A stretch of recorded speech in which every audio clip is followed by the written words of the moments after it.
Olá galera, tudo bem? Bom, hoje a gente vai dar prosseguimento na nossa aula, continuando a parte das organelas, faltou algumas, falta algumas organelas para a gente ver, só dando aquela relembrada. A gente começou a falar de célula, falamos sobre a membrana plasmática, que é ali a película que envolve a célula de fato. E aí a gente está começamos a partir da semana passada, né? As organelas citoplasmáticas ou organelas celulares. Nisso a gente viu quais organelas? A gente viu os ribossomos, que são as organelas responsáveis, que na verdade não é muito, não é considerado uma organela, como eu falei na aula. Ela é considerada um complexo citoplasmático. Por quê? Porque não tem membrana, não tem uma membrana que envolve o ribossomo, então ele não é considerado uma organela. Então a gente viu o ribossomo, que é o que fabrica ali, a principal função dele é a fabricação de proteínas. E depois a gente de fato entrou nas organelas, propriamente ditas, né? Então a gente falou sobre o retículo, tanto o rugoso quanto o liso, retículo endoplasmático. Falamos sobre o complexo de Golgi, ou complexo golgiense. E falamos também sobre os ribossomos. Então, esses foram os quatro organelas, complexos citoplasmáticos que a gente falou na semana passada na aula. Tirando o ribossomo, né, que tem essa função mais de fabricação de proteínas, todas as outras estão muito relacionadas com a degradação, né, com a digestão das substâncias nas nossas células, nas células de seres vivos em gerais, etc. Então está mais relacionado com isso, com alguns outros trabalhos, como síntese de carboidratos, síntese de lipídios, desintoxicação também. Então, alguns outros trabalhos mais em segundo plano, vamos colocar assim. Bom, hoje a gente vai, como eu falei, a gente vai dar continuidade nas organelas, vamos citar algumas outras organelas que faltaram a gente citar. E começando pelo quê? Pelo peroxissomos. Então, que é um peroxissomos? O peroxissomos, como eu coloquei ali, ele é bem semelhante ao lisossomo fisicamente. Então, vocês lembram lá? Vou até mudar aqui já. Aqui, ó. Ele é uma vesícula, então uma vesícula vai ter uma dupla membrana, então ele é muito parecido fisicamente com o lisossomo. Vocês lembram que o lisossomo também é bem parecido assim. Ele é uma vesícula bem circular, então os dois são bem fisicamente parecidos. Até em uma certa época antigamente se confundia os dois, então se colocava os dois como lisossomos, mas depois de estudos, etc., que foram ver que são dois, tem diferenças, tanto o lisossomo quanto o peroxissomo, eles têm características, principalmente características metabólicas diferentes, tudo bem? E qual que é a principal característica a diferença entre os dois, né? Entre o lisossomo e o peroxissomo. Vou voltar aqui. Bom, enquanto o lisossomo, a principal função dele era a digestão, vocês lembram lá que ele geralmente, o trabalho do lisossomo era englobar moléculas e degradar aquelas moléculas. Ele tinha uma enzima que a gente chama de hidrólise, porque ele hidrolisava ali as substâncias, então ele ia digerir as substâncias ali. Lembra que geralmente o lisossomo tinha lá alguns conceitos e tal, mas o papel dele era pegar essa substância ou um resquício de organela, uma organela que está inativa talvez, e digerir essa substância. Então esse era o papel dele. Na questão do peroxissomo, e aí que está a diferença para o lisossomo, é que ele vai oxidar substâncias. Então, diferentemente do lisossomo, que ele digere as substâncias, o peroxissomo ele vai oxidar as substâncias. Tudo bem? O que é oxidar? Ele vai perder uma molécula. Então, uma determinada substância, quando ele oxida uma substância, que ele faz? Ele perde uma molécula, uma determinada molécula. Então, é bem por cima o que é uma oxidação. Vocês com certeza vocês vão ver mais a fundo lá em química. Mas basicamente é isso. Então ele perde uma molécula. Tudo bem? E é por isso que ele tem a enzima catalase. Então a enzima, uma das enzimas mais abundantes no peroxissomo, que faz essa oxidação, é a catalase. Qual que é essa oxidação que eu estou tão falando? É essa oxidação aqui, ó. Essa reação da catalase. O que vai acontecer? O peroxissomo ele vai englobar muitas moléculas do quê? De peróxido de oxigênio. Peróxido de oxigênio, que é esse 2H2O2. Essa primeira formulinha aí, ó, logo à esquerda, o 2H2O2 é o peróxido de oxigênio. O que é o peróxido de oxigênio? É a água oxigenada. Então, a água oxigenada, muita gente descolore cabelo, até mesmo passa em ferimentos, esse 2H2O2. É uma substância muito tóxica, principalmente no nosso organismo. É muito tóxica. Então, essa substância não pode ficar muito tempo na célula. Então, logo que essa água oxigenada, esse peróxido de oxigênio é formado, o peroxissomo já tem que estar ali na ativa para englobar essa água oxigenada para conseguir o quê? Oxidar ela. Qual que é o trabalho que vai fazer? Então vamos lá. Como eu falei, dentro do peroxissomo, então aqui, ó, vou voltar aqui. Isso aqui do lado esquerdo é um peroxissomo, uma organela do peroxissomo. Vocês estão vendo que dentro dela ali, ó, tem enzimas e catalase. Então, dentro dessa organela. O que vai acontecer? Então ele vai englobar essa água oxigenada, vai ter uma reação, então a catalase vai oxidar a água oxigenada, e qual que é o resultado dessa reação? O resultado dessa reação é que a catalase vai tirar um oxigênio do peróxido de oxigênio, né? A água oxigenada, vai tirar um oxigênio, vai ficar o quê? Vai formar água e oxigênio. Tudo bem? Então vamos lá, vou repetir. A gente vai ter a água oxigenada, que é o peróxido de oxigênio, que é formado pelo 2H2O2. A enzima catalase vai reagir com esse peróxido de oxigênio, então vai oxidar esse peróxido de oxigênio. O que é uma oxidação? Ele vai perder uma molécula de oxigênio. E qual que é o produto? Qual que é o resultado dessa oxidação?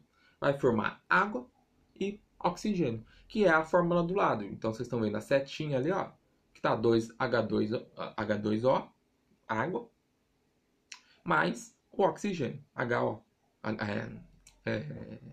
O2, que é o oxigênio, gás de oxigênio. Então essa é a reação que a catalase do peroxissomo vai fazer,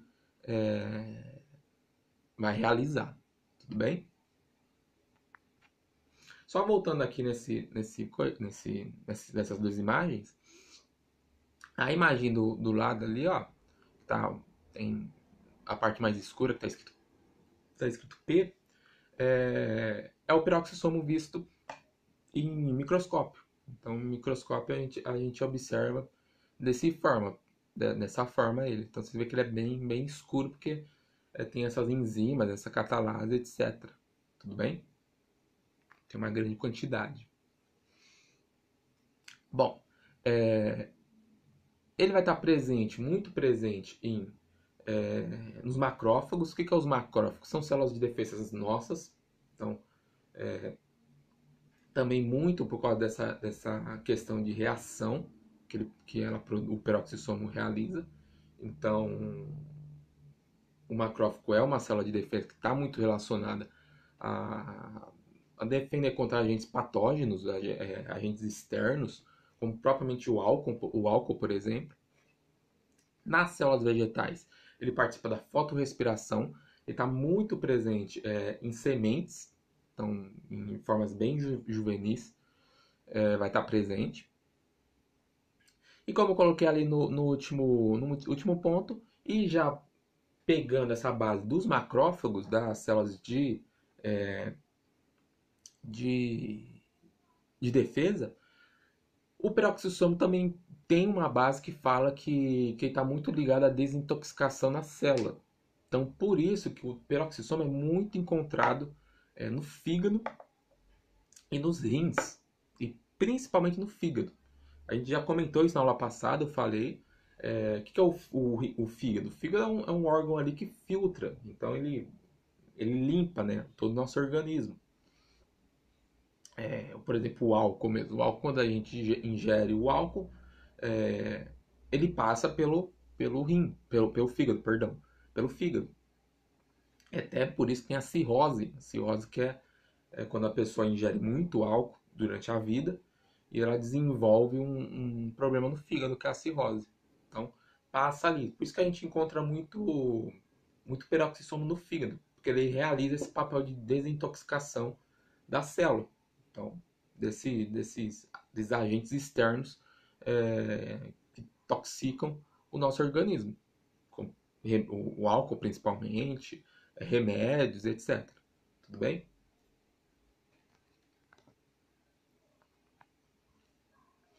E aí a gente vai ter um outro peroxissomo, que é um peroxissomo especializado.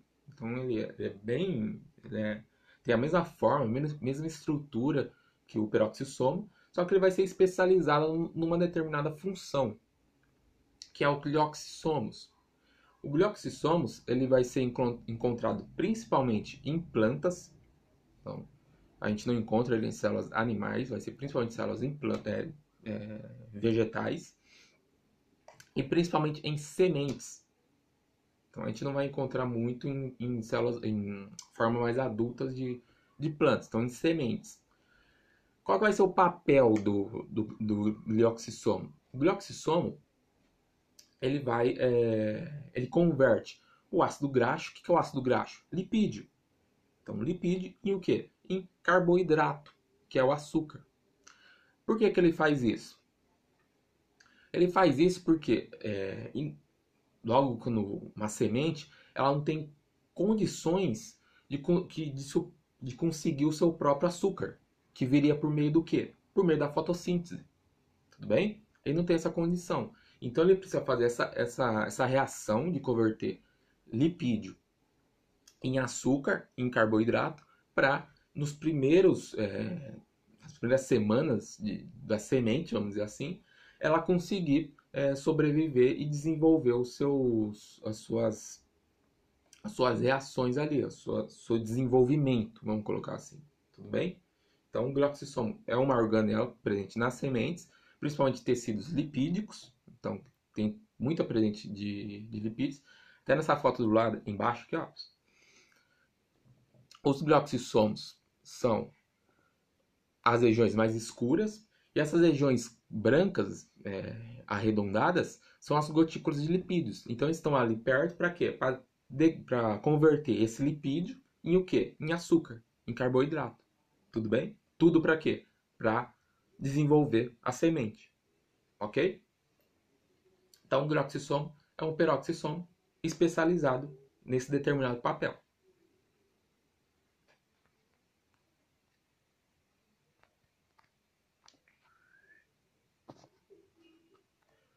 Bom, e a gente entra no vacúolo. No vacúolo eu já comentei com vocês. Quando a gente falou lá de. A gente falou de lisossoma, a gente falou de transporte, eu citei vacúolo, falei muito vacúolo, que também é uma organela. Ela é uma vesícula, então é uma bolsa, vamos dizer assim, uma pequena bolsa.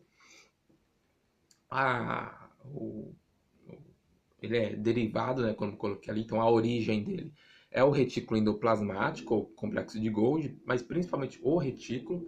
Então eu falo que o vacúolo é uma pequenas bolsas que se soltam do retículo endoplasmático, então vesículas que se soltam.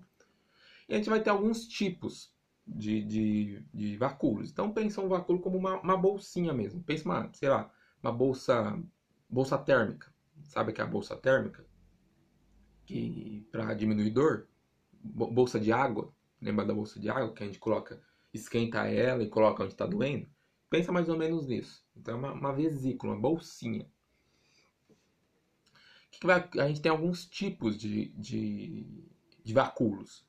Qual que são eles? São vacúolos relacionados aos vacúolos digestivos, os vacúolos contráteis e principalmente os vacúolos vegetais. Então a gente vai ter esses três tipos. Os primeiros tipos eu vou mostrar no slide, no outro slide. Tanto o digestivo quanto o contráteis, ele está relacionado a protozoários. Então ele vai estar muito presente em protozoários. E os vacúolos vegetais, como o próprio nome já diz, ele vai estar principalmente representado nas plantas. Então as células vegetais, eles vão ter claramente os vacúolos vegetais, tudo bem? E também vai estar relacionado com o papel de osmose. Lembra de osmose lá que a gente falou? Então está muito relacionado com o papel de osmose, que é aquela entrada e saída de água, a troca de água. A água ela vai para o lado que tiver mais concentrado. Então, onde está mais concentrado é para onde a água vai. Tudo bem?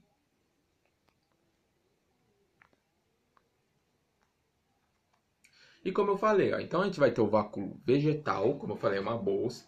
A principal função dele é guardar água, água e algumas substâncias, alguns nutrientes, como sais, é, algumas proteínas, mas mais sais mesmo. E ele está muito ligado ao que? À osmose. Então, a água recebe muita água, quando ela está muito concentrada, para ela não aumentar de tamanho completamente, então a água vai para onde? Vai para o vacúolo, tudo bem? Inicialmente, quando a planta ela é jovem ainda, a célula é jovem, ela tem vários vacúolos pequenininhos. Então imagina aquela célula ali da esquerda ali, ó, com vários pequenos vacúolos. Então essa grande região azulada, pensa ela em muitas regiões pequenininhas. Então essa é uma célula jovem. Com o passar do tempo, e quando ela vai ficando mais madura, ou seja, essa planta vai envelhecendo mais, esse vacúolo se torna um só. Então ele se torna um só. Então todas essas pequenas vacúolas se juntam em um só. E pega praticamente com quase toda a célula. O espaço citoplasmático, que é aquele espaço que está ali, as organelas e o núcleo, vai se ficar muito pequeno. Por quê? Porque vai aumentar de tamanho esse vacúolo com o amadurecimento da planta. Tudo bem? Mas principalmente está relacionado a esse papel de osmose, o vacúolo vegetal, essa questão de sais, então de alguns nutrientes, alguns íons, então íons potássio, cálcio, vão estar tudo inserido ali. E também algumas outras funções mais secundárias, vamos dizer assim.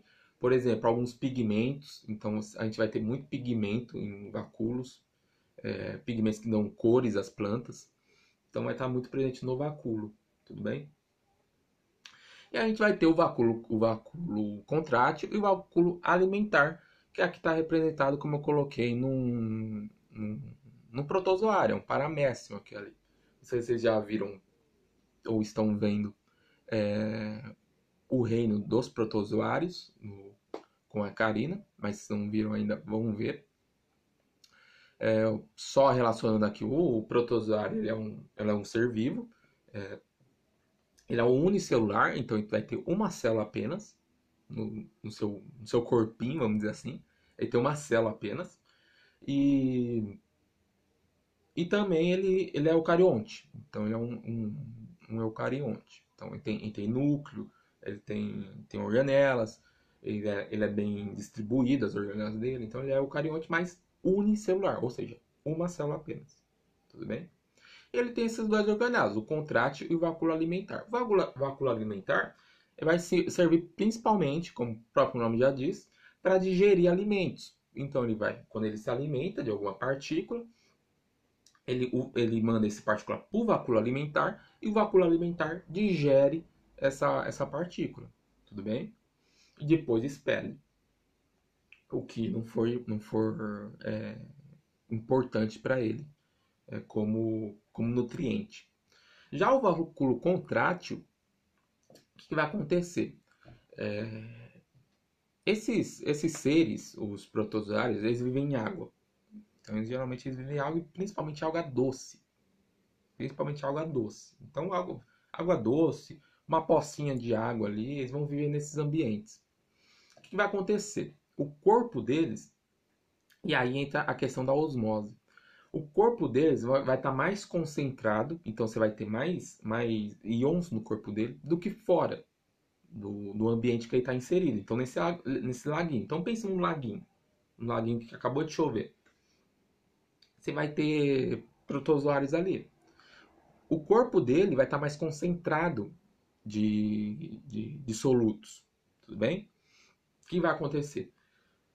Com o princípio da osmose, a água tende ao que? Entrar no corpo dele. Só que o que vai acontecer? Essa água ele vai mandar para o vacúolo. Então ele manda para o vacúolo contrátil. E o vacúolo contrátil, numa espécie de pulso, então o vacúolo ele enche e esvazia. Ele, do mesmo jeito que ele enche de água, ele também vai expelir essa água. Para quê? Porque se todo o corpo dele recebesse essa água, provavelmente ele explodiria. Então ele ia explodir, porque se ia ter muita água, ele ia explodir. Então ele manda essa água para o vacúolo contrátil ou vacúolo pulsátil. E esse vacúolo pulsátil ou contrátil é que vai captar essa água e depois expulsar essa água. Tudo bem? Então esse é o vacúolo.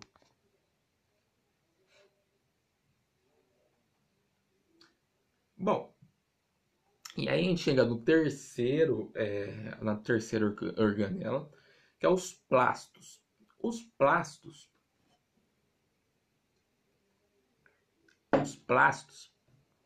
muito conhecidos cloroplastos, acho que muitos de vocês já ouviram falar na escola, etc., dos cloroplastos. O cloroplasto é um representante dos plastos. Esses são organelas citoplasmáticas, mas só existem em plantas. Só em plantas e algas. Então, essa organela não existe em células animais. Então, a gente não tem plastos. Quem vai ter plastos é o quê? As plantas. Plantas e algas. Tudo bem? Algas, que é o quê? Muitas algas é colocado nos protozoários, nos protistas. Então vai ser os plastos, que é uma organela, vai ter só nesses dois seres, vamos colocar assim. Ele é dividido em 3 grupos: os leucoplastos, os cromoplastos e os cloroplastos. Então, leuco, cromo e cloro. Tudo bem? E cada um vai ter uma função. Então, os 3 não são iguais. Então, cada um dos 3 vai ter uma função muito característica de cada um dos 3. Então, o leucoplasto está relacionado à armazenagem. Armazenagem do quê? De substâncias. Principalmente armazenagem de alimento. Tudo bem? O cromoplasto está relacionado ao quê? À cor. Então, o plasto os cromoplastos, eles vão ali armazenar pigmentos. Então ele armazena pigmentos, esses pigmentos vão dar cor às plantas, tudo bem? E os cloroplastos, acho que todo mundo já ouviu falar, está relacionado à fotossíntese. Então a fotossíntese é ali feita, vamos dizer assim, nos cloroplastos. Tudo bem? Bom, então leucoplastos, eu coloquei leucócitos ali, não é o leucócitos, é leucoplastos. Os leucoplastos, eles vão estar divididos em basicamente três tipos de leucoplastos. Então, eles vai ser os amiloplastos, que guarda amido. Então, ali ele vai ser uma organela que vai armazenar amido. Tudo bem? Os oleoplastos, esses vão armazenar óleo. E os proteoplastos vão armazenar proteína. Então, os leucoplastos, como eu disse, eles vão armazenar substâncias. Essa fotinha aqui, ó, são leucoplastos. Eles não têm cor, então vocês podem ver, são brancos, são, não tem cor, não tem pigmento. Só que dentro deles vão armazenar essas substâncias. Tudo bem? Os cromoplastos. Os cromoplastos, eles também tem muitos cromoplastos, muitas de cores diferentes, armazenam pigmentos de cores diferentes. Só que os mais conhecidos são três, e mais importantes também. São os carotenoides, as xantofilas e os licopenos. Os carotenoides, eles vão dar a cor alaranjada, então laranja. A xantofila, amareladas. E os licopenos, cores vermelhas. Então, por exemplo, os carotenoides, eles vão estar muito presentes qual planta, por exemplo? Em cenouras vai estar presente. Em abóboras vai estar presente também. Então, é todo esse pigmento que vai dar a cor alaranjada. Os licopenos, por exemplo, vai estar muito presente no tomate, no pimentão vermelho. Então, o licopeno, que é da cor avermelhada, vai tá presente nesses tipos de plantas, tudo bem? Nesses órgãos. Então, os cromoplastos eles vão estar muito presentes em frutos e flores, mas muito mais em frutos, tudo bem?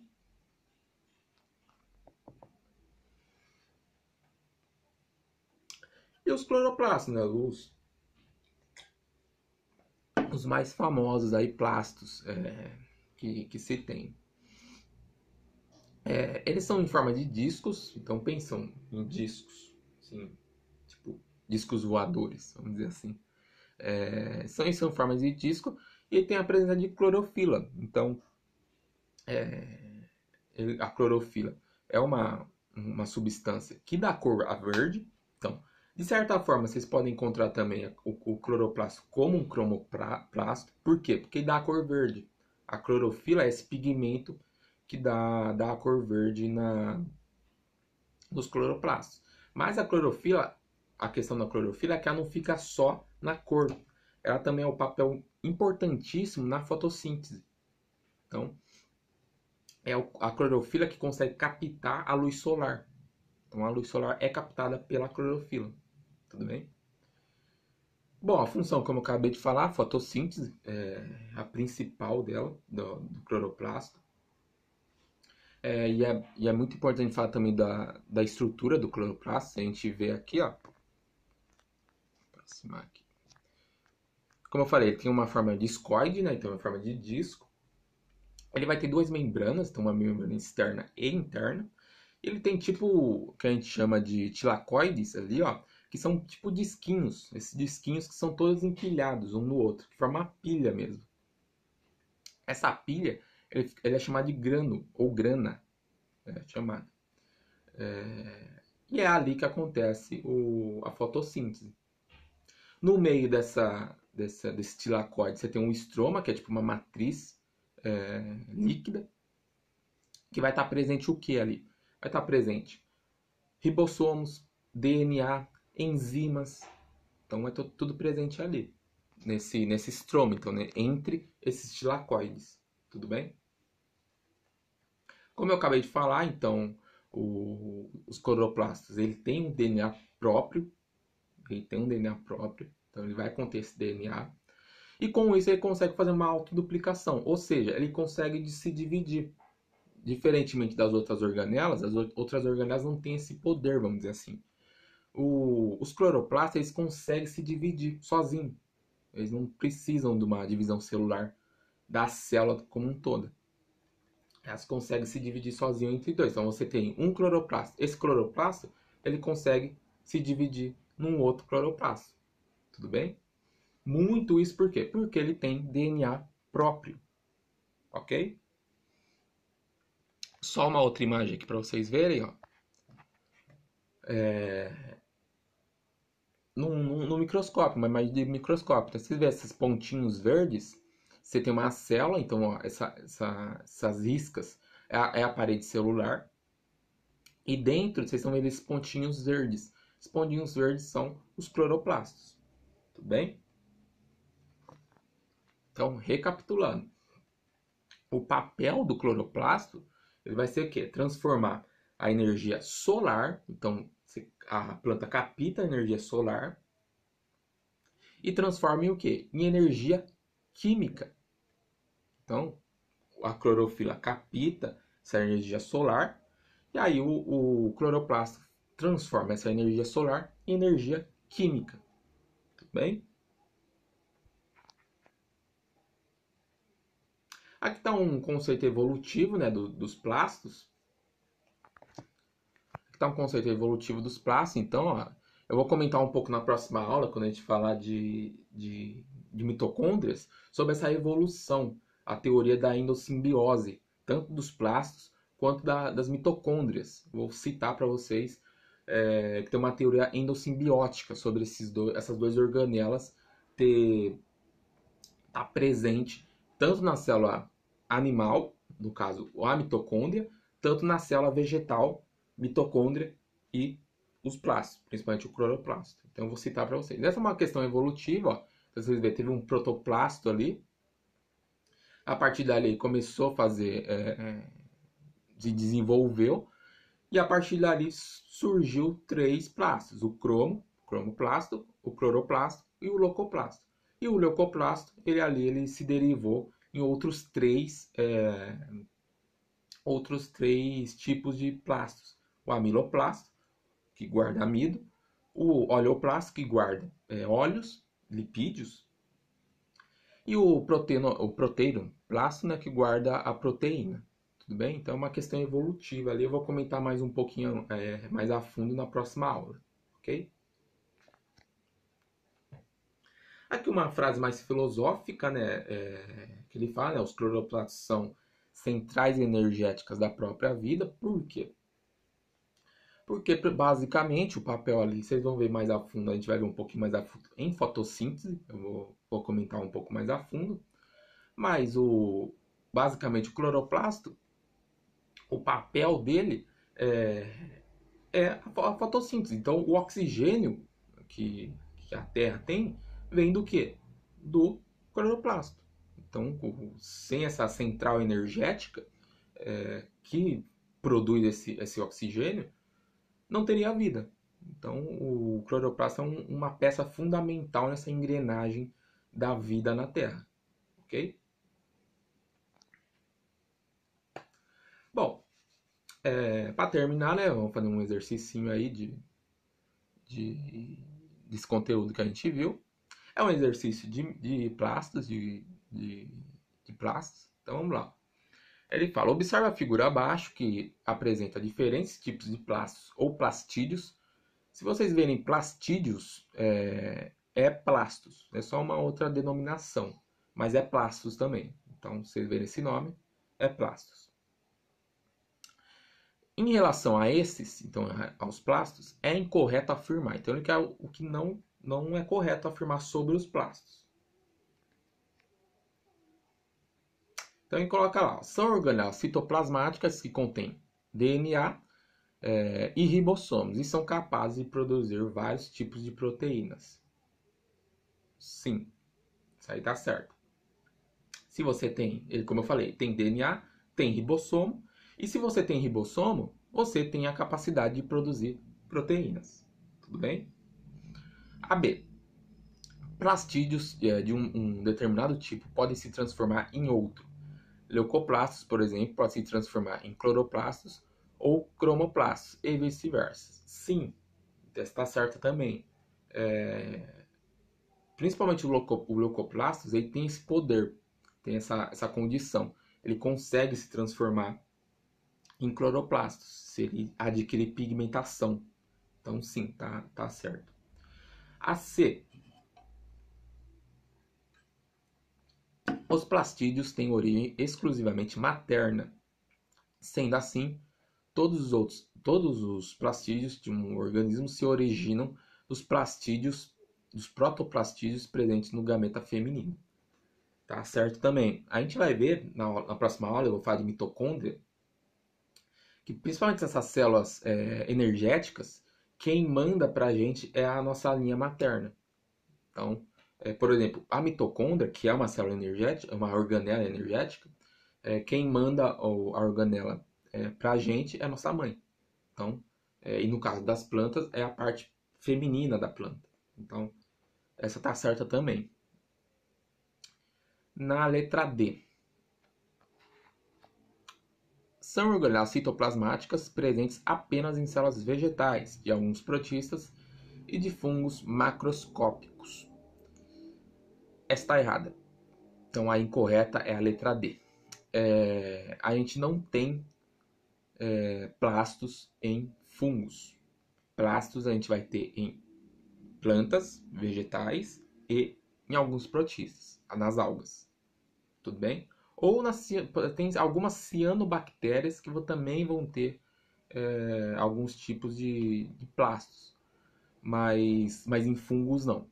Então, fungos não tem. O que é o fungos? É os cogumelos. Lembrar dos cogumelos? Então, não tem. Então, essa é incorreta, está errada. Então, então, a resposta certa é a letra D. Tudo bem? Só para finalizar, a E, né, que está certa. Então, ele fala: leucoplastos armazenam amido, lipídios, enquanto cromoplastos contêm pigmentos responsáveis pela cor dos órgãos, como flores e frutos. Perfeito. Isso daí tá maravilhosamente perfeito. Bom, é isso. É isso. Qualquer dúvida, como sempre falo, me perguntem, me chamem no Face lá no grupo. E se cuidem e abraço.